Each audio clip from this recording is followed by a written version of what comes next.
எங்களுக்கு ஒரு கணக்கு வழக்கு இருக்கு. அந்த கணக்கு வழக்க முடிக்காம விட மாட்டோம். எங்களுடைய மக்களை காவல்துறை மூலமா கொன்று கூச்சிங்களா, அதற்கான பதில் ஒரு நேரத்தில் நடக்கும். கரூர் சம்பவத்திற்கு பழி வாங்காமல் விஜய் விட மாட்டார். ஏதி வச்சுங்க. 41 10 ரூபா பாலாஜி நாங்களே, அந்த 10 ரூபா பாலாஜிக்கு 10 ரூபா இருக்கிறான்னு கொண்டு விட்டுருவார் அவர். போன வாட்டி செந்தில் பாலாஜியை கைது செய்ய போது ஆட்டோ ரிக்ஷால போகும்போது கலரி நாங்களே. இந்த வாட்டி முடியுமா? இந்த வாட்டி முதலமைச்சரே போய் ஆஸ்பத்திரியில பார்த்தாரு. இந்த வாட்டி யார் போய் பார்ப்பாங்க? யார் பார்த்தாலும் பிடிச்சிருவாங்கன்னு பயந்து ஒளிஞ்சு பார்ப்பாங்கல்ல. சுப்ரீம் கோர்ட்ல இருந்து அந்த கேஸ் இப்ப நிலவில் இருக்கிறது. அந்த 4 எம்எல்ஏ வரமாட்டாது, எல்லாம் ஜெயில இருப்பாங்க. 4 பேர் யாராரு? ஒரு செந்தில் பாலாஜி ஒருத்தர், KN நேரு ஒருவர், சிவசங்கர் ஒருவர். ஏவா வேலுவை விட்டுட்டீங்களா ஐயா? ஏவாவுக்கு அடுத்த செட்டு, ஒரு செட்டு, ஒரு மாசத்துக்கு ஒரு செட்டு, அடுத்த மாசம் 4 ஒரு செட்டு. மரியாதைக்குரிய மாண்புமிகு அமைச்சர் திரு ஆனந்த் அவர்கள் தமிழக வெற்றி கழகத்தில் இணைத்துக் கொள்ளக்கூடிய அந்த அற்புத காட்சி. தமிழ் வெற்றி கழகத்தை எதிர்த்து திமுக நிற்பதற்கு தயாராக இல்லை. எடைக்கல யாருமே கண்டஸ்ட் பண்ணது தைரியமே இல்லைங்கம்மா. 2 விஜய் பாஸ்கருமே ஆர்கனைசேஷன் கெப்பாசிட்டி இருக்கிறதுனால, செந்தில் பாலாஜிக்கு நிகராக இருப்பதுனால, அது எடப்பாடி பழனிசாமிக்கு வீக்னஸா இருந்தாலும் இவங்க குஷியாகிறாங்க. காரணம் என்னன்னு கேட்டால்,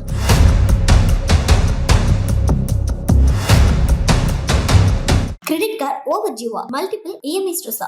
இனி ஒரே இஎம்ஐல ஈஸியா மேனேஜ் பண்ணலாம். Power of one EMI. The expose நேயர்களுக்கு வணக்கம். நான் ரவினா. இன்று நேர்காணலில் நம்மோடு இருந்திருக்கக்கூடிய சிறப்பு விருந்தினர் டெல்லியிலிருந்து மூத்த பத்திரிகையாளர் ராஜகோபாலன் சார் தான் நினைச்சிருக்காங்க. வாங்க அவங்க கூட சேர்ந்து நிறைய விஷயங்களை கேட்டு தெரிஞ்சுக்கலாம். சார் வணக்கம். நமஸ்காரம். வணக்கம். சொல்லுங்க, எப்படி சார் இருக்கீங்க? அமக்களமா ஜோரா இருக்கு. எப்ப கருணாநிதியுடைய மகன் MK ஸ்டாலின் கைதாவார் என்று டெல்லியில் பேசி வருகிறார்கள். அது பற்றியான செய்தி கூடிய விரைவில் தங்களுக்கு வரும். காரணம், குதிரை பேர ஊழலில் தந்தை மகன் இருவருமே மாட்டிக்கொண்டிருக்காங்க. அதனால நல்லா பிடிச்சிருவாங்க, சீக்கிரமே பிடிச்சிருவாங்க. அதை வச்சுதான் இன்னைக்கு இண்டிகேட் பண்ணிட்டாரு விஜய் பாஸ்கருடைய இணைப்பு விழாவில். ஆமா, ஏன்னா எல்லாருமே நியூஸ் பார்த்தோம். அந்த ஊத்தங்கரையோடைய எம்எல்ஏ, தாவேக்க எம்எல்ஏ, அவங்க கிட்டத்தட்ட 38 கோடிக்கு பேரம் பேசியிருக்காங்க. இதை அந்த எம்எல்ஏவே போயிட்டு கம்ப்ளைண்ட் கொடுத்துருக்காங்க. ஸோ இந்த ஒரு எம்எல்ஏட்ட தான் இந்த மாதிரியான பேரம் நடந்ததா? இன்னும் எத்தனை எம்எல்ஏக்கள்கிட்ட பேரம் நடந்திருக்கு அப்படின்றது நமக்கு இன்னும் தெரியல இல்லையா? 15 பேருக்கு நடந்திருக்குதுங்க. மொத்தம் 15 பேருக்கு நடந்தா, ஒருத்தனுக்கு 30 கோடி, ஒருத்தனுக்கு 20 கோடி, ஒருத்தனுக்கு 15 கோடி. பாத்தீங்கன்னா எல்லாத்தையும் சேர்த்தீங்கன்னா குறைஞ்சது 1000 கோடிக்கு அவங்க செலவழிச்சிருக்காங்க, செலவுகள் தான் இருந்தாங்க. இதையெல்லாம் பார்த்து கொண்டு வட இந்தியாவில் இருக்கக்கூடிய எம்எல்ஏக்கள் தான் சொல்றாங்க, நான் தமிழ்நாட்டிலேயே பிறந்திருக்க கூடாதுன்னு. ஏன்னா வட இந்தியாவில் 10 லட்சத்துக்கு மேல கொடுக்கறது கிடையாது. எம்பிக்கே 2 கோடிக்கு மேல தருது கிடையாது. இவருடைய எம்எல்ஏக்கு 35 கோடினா திமுக எவ்வளவு பணம் இருக்குன்னு கேட்கறாங்க எல்லாரும். ஓகே, திமுக தான் பல கோடி இருக்கே. என்னதான் இருந்தாலும் பல கோடி எது இருந்தாலும் எதுக்காங்க துபாய்க்கு போகணும் உதயநிதி ஸ்டாலின்? எதுக்குங்க உதயநிதி ஸ்டாலினுடைய அப்பா லண்டனுக்கு போகணும்? பயந்துடுறாங்களா? போன வாட்டி செந்தில் பாலாஜியை கைது செய்ய போது ஆட்டோ ரிக்ஷால போகும்போது கலரி நாங்களே. இந்த வாட்டி முடியுமா? இந்த வாட்டி முடியுமா? அந்த மாதிரி ஏன் தெரியுமோ, முதலமைச்சரே போய் ஆஸ்பத்திரியில பார்த்தாரு. இந்த வாட்டி யார் போய் பார்ப்பாங்க? யார் பார்த்தாலும் பிடிச்சிருவாங்கன்னு பயந்து ஒளிஞ்சு பார்ப்பாங்கல்ல. போதாத குறைக்கு செந்தில் பாலாஜி உண்மையாக சொல்ல வேண்டும் என்றால், அனைத்து ஒரு வழக்குகளுக்கெல்லாம் ஒரு முற்றுப்புள்ளி வைக்க வேண்டும் என்றால், அவர் அரசியலிருந்து ஓய்வு பெறுகிறேன் என்று சொல்வதை தவிர அவருக்கு இருக்கக்கூடிய ஒரு ஒரு ஒரு தர்ம சகலம் என்னன்னு கேட்டீங்கன்னா, உதயநிதி ஸ்டாலின்கிட்டையும் MK ஸ்டாலின் நல்லா பிடிப்பு வந்துருச்சு அவருக்கு பணத்து ரீதியாக. அதுதான் ஒன்றும் வெளில வர முடியாத இருக்குதுங்க. அவர் ஒரு பெரிய ரெட் ஜெயிண்டினுடைய மறு வடிவம். ஐயா, இப்போ செந்தில் பாலாஜி அவங்களுடைய தம்பி கைது செய்யப்பட்டுட்டாங்க. இப்போ ஒருவேளை இதுக்கு பின்னணியில செந்தில் பாலாஜி அவர்கள் இருக்காங்கன்னு ஊர்ஜிதம் ஆயிடுச்சுன்னா அவரும் கைது செய்யப்படுறதுக்கான வாய்ப்பு இருக்கும்ல. ஏன்னா செந்தில் பாலாஜி மேல ஏற்கனவே பல வழக்குகள் இருந்தது நமக்கு தெரியும். செந்தில் பாலாஜி மீது எந்த வழக்குன்னா இருக்கட்டுமா ரவீனா? ஒரு வழக்கு, முக்கியமான வழக்கு நீங்க மறந்து போறீங்க, சொல்ல மாட்டேங்கிறீங்க. உங்க மேல கோவம் ரவீனா. நீங்க மூத்த பத்திரிகையாளர், கண்டிப்பா நீங்க சொல்லுங்க, நாங்க கேக்குறோம். எங்களை வழி நடத்துறதுக்கு தானே நீங்க இருக்கீங்க. ஒழுங்க பேசுறீங்க ரவீனா. ஒண்ணு பாருங்க, கரூர் சம்பவத்திற்கு பழி வாங்காமல் விஜய் விட மாட்டார். ஏதி வச்சுங்க. கண்டிப்பா, கண்டிப்பா. 41 10 ரூபா பாலாஜின்னாங்களே, அந்த 10 ரூபா பாலாஜிக்கு 10 ரூபா இருக்கிறான்னு கொண்டு விட்டுருவாரு அவர். ஏன்னா சட்டமன்றத்திலே சொல்லியிருக்காரு, யாரும் சொல்ல வேண்டாமா, நான் ஒரு ஆக்ஷன் எடுத்தா எல்லாரும் அதிர்றது உதறது எல்லாரும் பலர்றாங்களேன்னு சொல்றாரு. என்ன அர்த்தம் அது? அது செந்தில் பாலாஜி உதயநிதி ஸ்டாலினை குறித்து தானே சொல்றாரு. அவருக்கு ஆமா. நல்ல இருக்கக்கூடிய ஒரு டாப் பொசிஷன்ல இருக்காரு. இன்னைக்கு வந்து அவர் எதிர்கட்சியிலையோ இல்ல முதலமைச்சரா இருக்காருங்க. அவர்கிட்ட இருக்கக்கூடிய சாதனங்கள், விசாரணை குழுக்கள் எல்லாம் நிறைய இருக்குது. ஏற்கனவே என்போர்ஸ்மெண்ட் டைரக்டரேட் அந்த அந்த டாஸ்மார்க் ஊழல் கட்சியில் 400 பக்க என்போர்ஸ்மெண்ட் ரிப்போர்ட்ல 63வது பக்கம், 64வது பக்கம், 65வது பக்கத்துல தகப்பனார் மகனுக்கு இருக்கக்கூடிய உறவை பற்றி சொல்லியிருக்கிறார்கள். அதில் எத்தனை கோடி பரிமாற்றம் நடந்தது என்று சொல்லியிருக்கிறார்கள். அதனால தான் எஃப்ஐஆர் போடாத விட்டாங்க. எஃப்ஐஆர் இப்போ போட போறாரு இவர். அப்போ என்ன பண்ணுவீங்க? சுப்ரீம் கோர்ட்லேருந்து அந்த கேஸ் வந்து இப்போ நிலவில் இருக்கிறது. அந்த சுப்ரீம் கோர்ட் கேஸை வக்கேட் பண்ண போறாங்க தமிழ்நாடு அரசாங்கம். பண்ணிட்டாங்கன்னா 22ஆம் தேதி தமிழக சட்டசபை கூட இருக்கிறது. பட்ஜெட் செஷனுக்கு 23 வச்சுங்களேன். அதெல்லாம் இப்போ 2 நாள்ல அறிவிச்சிருவாங்க. என்னைக்கு கூடித்தோ அன்னைக்கு 4 எம்எல்ஏ வரமாட்டாங்க, எல்லாம் ஜெயில இருப்பாங்க. திமுக எம்எல்ஏக்கள் 4 பேர். 4 பேர் யாராரு ஐயா? ஒரு செந்தில் பாலாஜி ஒருத்தர். சொல்லுங்க. இல்ல, செந்தில் பாலாஜி ஒருத்தர், மத்த KN நேரு ஒருவர், சிவசங்கர் ஒருவர். ஏவா வேலுவை விட்டுட்டீங்களா ஐயா? ஏவாவாலுக்கு அடுத்த செட்டு, ஒரு செட்டு, ஒரு மாசத்துக்கு ஒரு செட்டு, அடுத்த மாசம் 4 ஒரு செட்டு, செப்டம்பர்ல ஒரு செட்டு. ஆக மொத்தம் எப்படி அதிமுக கூடாரம் காலியாச்சோ அதே மாதிரி திமுக கூடாரமும் காலியாகிறது. அதைத்தானே சிடி நிர்மல்குமார் நேற்று நிருபர்களிடம் பேசும்பொழுது பல மாவட்ட தலைவர்கள் திமுகவில் இருந்து எங்களிடம் பேசிக் கொண்டிருக்கிறார்கள், அவரும் சாரசாரியாக வருவார்னு சொல்லி. இப்ப பாருங்க, தமிழ் வெற்றி கழகத்துல 2 பேர் கான்ட்ராக்ட் எடுத்துட்டாங்க. ஒண்ணு தான் தினம் சொல்லிட்டு இருக்காரு, 90% போச்சுன்னு எல்லாரும் கதி கலங்கிட்டாங்க அதிமுக ஊழியர்கள்லாம். அடுத்தது சிடி நிர்மல்குமார், அதுக்கு அடுத்தது இப்போ செங்கோட்டை, இவங்கெல்லாம் பேச ஆரம்பிச்சோன்னா திமுக கூடாரம் காலியாவது சொல்லி காலி பண்ணி விட்டுருவாங்க இவங்க. ஒண்ணு. 2வது, ஏங்க உதயநிதி எல்லாம் போயிட்டு லண்டன்லையும் துபாயிலையும் உட்காந்துக்கணும் இப்போ? 2வது, தமிழகத்தில் இருக்கக்கூடிய திராவிட முன்னேற்ற கழகம் ஒரு பிரதான எதிர்கட்சியாக இருக்கிறது இப்பொழுது. அதை ரீஸ்ட்ரக்சர் பண்ண போற மறு அமைப்பு செய்வதற்காக ஒரு 10 மெம்பர் குழு போட்டிருக்காங்க. அந்த குழுவில் 2-3 பேர்ட்டு நான் பேசினேன். சார், நீங்க மொட்டை அடிச்சிருக்க மாதிரி திமுக மொட்டை அடிச்சிருவாங்கள பாருங்க சார். நாங்கள் திமுக மொட்டை ஆயிடும். திமுக மொட்டை அடிச்சு விட்டுருவாங்க. 2027ஆம் வருடம் என்பது திமுகவிற்கு சனியும் பிடிச்ச காலமா ஆயிடும். 7 நாள் சனி வந்துருச்சு, அன்னைக்கு முடிஞ்சு போச்சு. 26ல அதிமுக காலி, 27 திமுக காலி. இல்ல, 2027ல சனி பிடிக்குது நீங்களே, அது 2026லயே பிடிச்சிருச்சுன்னு சொல்ல வந்தேன். அது ஆரம்பிக்குது. முதல்ல ஆரம்பிச்சு எல்லாம் பிடிக்கும், கொஞ்சம் கொஞ்சமா அதுவா இருக்கும். அது ஆரம்பிச்சு. ஆக மொத்தம் இவங்க ஃபாரின் போறது எனக்கு ஒரு பெரிய சந்தேகமா இருக்குது. அனுமதிப்பாங்களா அனுமதிக்க மாட்டாங்களா தெரியாது. ஏன்னா ஏதாவது கைது செய்ய வந்தாங்கன்னா முதல்ல பாஸ்போர்ட்டை பிடிங்கி வச்சிருவோம். அதுக்காகவே சீக்கிரம் வெளில போயிடுறாங்க. ஓ, உங்களுடைய பார்வை எப்பவுமே தொலைநோக்கு பார்வையா தான் இருக்கும்னு நினைக்கிறேன். ஏன்னா அவங்க ஜாலி ட்ரிப் போவாங்க அப்படின்னு தான் நாங்க நினைச்சோம். நீங்க வேற லெவல்ல இருக்கீங்க. கைதுக்கு பயந்து உதயநிதி அவர்கள் தமிழ்நாட்டை விட்டு லண்டனுக்கு போறாரு அப்படின்ற ஒரு பார்வை நல்லா இருக்குது கேட்க. அது இல்ல ரவி, நான் ஒண்ணு சொல்றேன். உங்களுக்கு நோட்டீஸ் பேரு, நீங்க பாஸ்போர்ட் இமிகிரேஷன் கண்டெஸ்ட் கொண்டு கொடுத்தீங்கன்னா உங்க பாஸ்போர்ட் நம்பர் அமைக்கிறீங்கன்னா அதுல அவங்க கம்ப்யூட்டர்ல வந்துடும். அது போலீஸ்காரன் உங்களை அனுமதிக்க மாட்டாங்க. அதுக்கு பேர் தான் லுக் அவுட் நோட்டீஸ்னு பேரு. தவிர ஒண்ணு எந்த வீட்டுல ரைட் நடந்து எஃப்ஐஆர் போட்டாங்கன்னா உங்க பாஸ்போர்ட் முடிஞ்சது கதை. பாஸ்போர்ட் போக இருக்கவே கிடைக்காது. அது பாஸ்போர்ட் முடக்கத்துக்கு முன்னாடியே வெளில போட்டாங்க 2 பேரும். ஏற்கனவே சின்ன அதாவது அதிமுகவுக்கு திமுகல அடுத்தபட்சமா இருந்த தலைவர்களை தான் குறி வச்சு நோட்டீஸ் போயிட்டு இருக்குதுன்னு நினைச்சேன். நீங்க முக்கியமான தலைவர்களையே நோட்டீஸ் பண்றீங்க. இப்ப உதயநிதி அவர்களா இருக்கட்டும், இல்லைன்னா ஸ்டாலின் அவர்களா இருக்கட்டும், இவங்க மேல எல்லாம் என்ன வழக்கு இருக்கும்னு நீங்க நினைக்கிறீங்க? ஏன்னா இப்போ வரைக்குமே ஸ்டாலின் அவர்கள் ஒரு விஷயத்த தான் சொல்றாங்க, என் மேல எந்த வழக்கும் இல்லை, இது நிரூபிக்கப்பட்ட வழக்கு இல்லைன்னு சொல்ற பட்சத்துல இவங்க மேல அரசு நடவடிக்கைன்றது பாசிபிளா? இந்த செந்தில் பாலாஜியினுடைய வாயிலேருந்து வாங்கிடுவாங்க உதயநிதி ஸ்டாலின் பேரை. அந்த உதயநிதி ஸ்டாலின் பேர் ஸ்டாலின் பேர் வந்துடும்.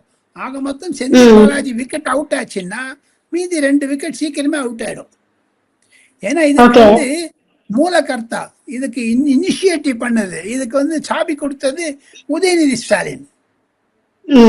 உதயநிதி ஸ்டாலினுக்கும் என்ன நான் கேள்விப்பட்டேன், என்னைக்கு இந்த வாக்களிப்பு நடந்ததோ சட்டமன்றத்தில் வெற்றி பெற்றாரோ 144 சீட் வாங்கிட்டு விஜய் நம்பிக்கை தீர்மானம் வெற்றி பெற்றதோ அன்றைக்கு மாலை பல ப்ரோக்ராம்லயும் சரி பேசினாங்க. அதற்கு முந்தின நாள் மூவர் பேசியது தொலைபேசியில் பேசியது அரசாங்கத்தினுடைய கையை சிக்கிவிட்டதே. உதயநிதி ஸ்டாலினும் பழனிசாமியினுடைய பையன் மிதுன் பழனிசாமி பேசினதுடைய டேட்டாஸ் கிடைச்சிடுச்சுங்களே. அவங்க 2 பேரும் யார் பண்ணியிருப்பாங்க, அது கிடைச்சிடுச்சு. ஆக மொத்தம் இப்போ அந்த லைலா காலேஜில் இன்வெஸ்டிகேட் பண்றாரு பாருங்க, திருநாவுக்கரசு. என்ன காமிக்குது, முடிஞ்சு போச்சு. உதயநிதி ஸ்டாலினுக்கு மேல கட்சி மற்றும் ஆட்சியினுடைய கவன ஈர்ப்பு அவங்க மேல தான் இருக்குன்னு தெரியுது ரவீனா. ஓகே, அப்ப நம்ம பல்வேறு குற்றச்சாட்டுகளை வச்சாலுமே வந்து ரீசெண்டா பாத்தீங்கன்னா வைகோ அவர்கள் ஒரு விஷயத்த பதிவு பண்ணியிருந்தாங்க. என்னன்னா 2 எம்எல்ஏக்களையும் ராஜினாமா பண்ண சொல்லுங்க, அதே தொகுதியில நான் நிக்க வச்சு ஜெயிக்க வைக்கிறேன்னு விஜய் அவர்கள் பேசினதா வைகோ அவர்கள் சொன்னது. RS பாரதி அவர்கள் என்ன சொல்றாங்கன்னா, அப்போ தாவேக தலைவர் முதலமைச்சரை நேரடியா குதிரை பேரம் பேசியிருக்காரு, அப்ப அதை என்ன சொல்லுவீங்க அப்படின்ற ஒரு கேள்வியை வைக்கிறாரு. சோ இதுக்கு வந்து கண்டிப்பா வழக்கு தொடுக்கணும் அப்படின்ற ஒரு விஷயத்தையும் முன் வச்சிருக்காரு. அவங்க வழக்கு தொடர்றாங்களோ இல்லையோ ரபீனா, உங்ககிட்ட ஒரு கேள்வி கேட்கிறேன் நானு. நம்ம 2 பேரும் பேசிட்டு இருக்கோம். அந்த வழக்கு தொடுவதற்கு முன்னதாக RS பாரதி அவர்களே தங்களுக்கு ஒரு ஆலோசனை சொல்லுகிறேன், இந்த வழக்கை தயவு செய்து போடுங்கள். காரணம் என்னன்னு கேட்டால், இவங்க குதிரை பேரம் பண்ணது அதிமுகவிற்கும் தாவேகாவிற்கும் நடுவே. கேச போடுறது இவங்க. காரணம் என்ன என்று கேட்டால், தமிழ் வெற்றி கழகத்திற்கு சேர இருக்கதாக இருந்த 2 எம்எல்ஏக்கள் மதிமுக எம்எல்ஏக்களுக்கு நான் பிரச்சாரம் செய்கிறேன் என்று உதயநிதிக்கு எதிராக மு.க. ஸ்டாலினுக்கு எதிராக நான் பிரச்சாரம் செய்வேன் என்று விஜய் கூறியதாக இருக்கக்கூடியதை மனதில் வைத்துக் கொண்டால், அதை தமிழ் வெற்றி கழகத்தை இங்க போகாதீங்கன்னு சொல்லிட்டு திமுகவில நிக்க வைக்கிறதுக்கு இவங்க பணம் கொடுத்து அந்த 2 எம்எல்ஏ குதிரை பேரம் பண்ணி நிக்க வச்சிருக்காங்களா? அது என்னது? அதுவும் குதிரை பேரம் தானே. அவன் மனசாட்சிக்கு எதிர்த்து அவங்க மனசாட்சி வந்து ரிசைன் பண்ணு கைத்து போட்டாங்க. ஆனா இவங்க வந்து உதயசூரிய சின்னத்தில் நின்று பரவாயில்லைங்க ரிசைன் பண்றேன்னு. ஏன்னா அதிமுக சின்னத்தில் நின்று விஜய் பாஸ்கர்லாம் ராஜினாமா பண்ணாங்களே, அதே மாதிரி அதிமுக எம்எல்ஏ ராஜினாமா பண்ணாங்கன்னா பண்ணாதேன்னு சொல்லி நிறுத்தி வச்சுக்க 10 கோடி 5 கோடி கொடுத்துருக்காங்கன்னு ஒரு வருது செய்தி. வைகோ கூட கண்டிப்பா சொல்றாரு. அந்த பேரம் கூட குதிரை பேரம் தானே அது. நீங்க குதிரை பேரம் நடப்பது பணம் கொடுத்துட்டு, எங்களோட சொல்லி பணம் கொடுக்கறது வந்து மதிமுக பக்கம் போகாத விஜய் பக்கம் போகாதுன்னு விஜய்க்கு நம்பர் குறைக்கிறதுக்கு தானே பண்ணிருக்காங்க. அந்த மாதிரி அதுவும் ஒரு கவுண்டர் ஹார்ஸ் ட்ரேடிங் தானே. அதுதானே இங்க எல்லா வழக்கறிஞர் டெல்லியில் சொல்றாங்க, அதுவும் தப்புன்னு தானே சொல்றாங்க. ஆக மொத்தம் டெல்லியில மொத்தம் 5 லட்சம் 10 லட்சம் தான் கேள்விப்பட்டிருக்காங்க. 35 கோடி எல்லாரும் நான் தமிழ்நாட்டில் எம்எல்ஏ ஆன தேவையில்லைங்கிறாங்க. எல்லாரும் பணம் கிடைக்குமேங்கிறாங்க. ஒரே பேரம்ல நம்ம பணம் தான் காணாம போயிட்டு இருக்குன்னு நினைக்கிறேன். மக்களுடைய பணம் தான் ஏதோ ஒரு பக்கம் காணாம போயிட்டு இருக்குது. நம்ம தான் வருத்தப்படணும். ஐயா, இப்போ நம்ம வந்து முன்னாடி பாத்தீங்கன்னா அதிமுக 3வது இடத்துக்கு தள்ளப்படும், அதிமுக காணாம போகும் அப்படின்ற ஒரு பார்வை எல்லாருக்கிட்டையும் இருந்தது. திமுக கரைஞ்சுக்கிட்டு இருக்கு, திமுகவுடைய கூட்டணி கட்சிகள் எல்லாரும் வெளில போயிட்டாங்க, திமுக வலு விழுந்திருக்கு அப்படின்ற விஷயத்த பத்தி இன்னைக்கு யாரும் பெரிதளவுல பேசல இல்லையா? பேசுவாங்க. பிரதான எதிர்கட்சியாக திமுக தான் இருக்கிறது, யாரும் இல்லை என்று சொல்லவில்லை. ஆனால் தலைவர்கள் எல்லாம் பயந்து ஓடுறாங்க வெளிநாட்டிற்கு. இளம் தலைமுறைகளாக இருப்பவர்கள் எல்லாம் தலைமறைவாக இருக்கிறார்கள். போதாத குறைக்கு ஊழியர்கள், திராவிட முன்னேற்ற கழக ஊழியர்களும் அதிமுக ஊழியர்களும் கதிகலங்கி இருக்காங்க. எந்த பக்கம் போறது எந்த பக்கம் நிற்கிறதுன்னு தெரியல. காரணம் என்ன என்று கேட்டால், அந்த லோக்கல்ல இப்ப பாருங்க, திமுக எம்எல்ஏ ஒருத்தர் ஜெயிச்சுட்டாங்க. அவர் வந்து யார் எதிர்த்து ஜெயிச்சாங்க? தாவேகா அதிமுகவை எதிர்த்து. அதே மாதிரி தாவேகா ஆளுங்க ஜெயிச்சிருக்காங்க திமுகவை எதிர்த்து. அதே மாதிரி அதிமுக எதிர்த்து ஜெயிச்சிருக்காங்க திமுக அல்லது தமிழ் வெற்றி கழகம். இப்ப இவங்க 3 பேர்லயே குதிரை பேரம் இருக்கிறாங்க. யாராவது ஜெயிச்சவங்க திரும்பி மறுதேர்தல் நடந்தால் அந்த வாக்களித்த அந்த மை கூட காயவில்லை ஒன்றும். அது கூட நீங்க நின்றீங்கன்னா எதிர்த்து இருக்கவங்களாம் உங்களுக்கு எதிர்த்து எப்படி ஓட்டு போடுவாங்க? ஸோ ஆக மொத்தம் திமுகவும் இந்த வலையில் மாட்டிக்கொண்டு சிக்கிக்கொண்டு விட்டது என்பதுதான் என்னுடைய கருத்து. ரவீனா சார், இன்னைக்கு பாத்தீங்க அப்படின்னா நீங்க நேத்து பார்த்திருப்பீங்க, எல்லா கூட்டணியுமே சேர்ந்து தாவேக்கால போயிட்டு ஒரு மீட்டிங் நடத்தினாங்க. அதுல வந்து கூட்டணிக்கு என்ன பேர் வைக்கலாம் அப்படின்றத பத்தி டிசைட் பண்ணாங்க. அதுல சிஎம் விஜய் அவர்கள் பங்கேற்றாங்க. இன்னைக்கு வந்து மாற்று கட்சியில இருந்து இணையக்கூடிய ஒரு நிகழ்வானது நடந்தது. அதுல முக்கியமான 2 புள்ளிகள் அப்படின்னு சொல்லலாம். அதிமுகவை சேர்ந்தவர்கள், ஒன்னு விஜயபாஸ்கர் அவர்கள், இன்னொன்னு எம்ஆர் விஜயபாஸ்கர் அவர்கள். இவங்க 2 பேருமே போயிட்டு தாவேக்காவுக்கு சேர்ந்திருக்காங்க. இது வந்து ஒரு புறம் வந்து மக்களால வரவேற்கப்படக்கூடிய விஷயம் அப்படின்னாலும் திமுக இதை வச்சு இன்னொரு பக்கம் அரசியல் பண்ணிட்டு இருக்காங்க இல்லையா? அரசியல் செய்யத்தான் செய்வார்கள். காரணம் என்னன்னு கேட்டால், செந்தில் பாலாஜிக்கு நிகராக செந்தில் பாலாஜிக்கு இருக்கக்கூடிய ஒரு ஆர்கனைசேஷன் கெப்பாசிட்டி, அமைப்பு ரீதியாக ஒருங்கிணைப்பதற்கு செய்து ஒரு கெப்பாசிட்டி இருக்குன்னா அது 2 பேருக்கு இருக்குது.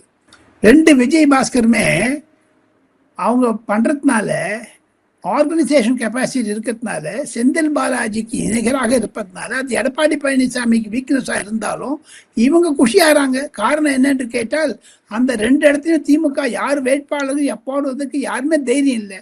அதை தவிர தங்களுடைய நேயர்களுக்கு ஒரு ஸ்பெஷல் எக்ஸ்போஸ் என்னன்னு கேட்டீங்கன்னா, தமிழ் வெற்றி கழகத்தை எதிர்த்து திமுக நிற்பதற்கு தயாராக இல்லை. இடைக்கல, நடுமட்ட மற்றும் கடைசி மட்ட தொண்டர்களும் சரி, வேட்பாளர்களும் சரி, யாருமே கண்டஸ்ட் பண்ணதுக்கு தைரியமே இல்லைங்கம்மா, விட்டு போறேங்கிறாங்க எல்லாரும்.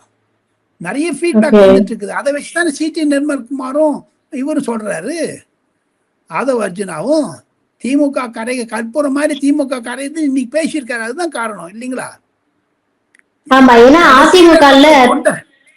கடைசியில் இருக்கக்கூடிய திமுக தொண்டர்கள் வெறுத்து போயிருக்காங்க. அது லோக்கல்ல பார்த்துட்டோன்னையும் எங்களால முடியல, விட்டு போறாங்க சார்ங்கிறாங்க.